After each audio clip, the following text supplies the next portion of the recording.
Pok kunyah ni memang tidak asing lagi dalam kalangan kita. Sebut je mesti ramai dah tahu tentang kesedapan dan kualiti makanan kat sini. Tapi korang tahu tak, diorang dah ada dekat Bangsa Kuala Lumpur. Bangsa celah mana pula tu? Sebelum tu, inilah dia Hadramaut Kitchen. Dan ini cawangan terbaru diorang di Jalan Makruf, Bangsa Kuala Lumpur. Parking dekat sini memang challenging sedikit. Tapi bagi korang yang tak tahu makanan apa yang menarik kat sini, sila tengok video ni sampai habis. Yang dalam bekal batu ni berumah lamb yang sangat sedap dan refreshing. Atau nama lainnya sup kambing tapi resepi Timur Tengah. Serius weh, dagingnya sangat empuk, lembut, tender macam jiwaku ini. Tiba.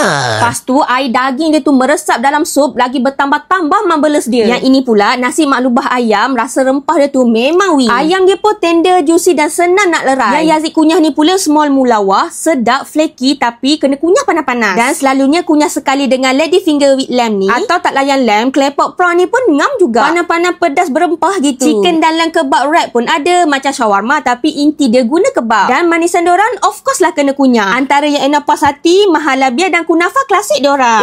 Ada banyak lagi pilihan makanan sebenarnya kat sini. Minuman pun sama naik, tapi diorang ni bab jus memang paling juara. Entah berapa biji buah diorang letak, kau weh rasa dia. So bagi korang yang berada dekat Bangsa tu, yuk cuba. Mana yang belum kunyah tu, serius memang marem weh.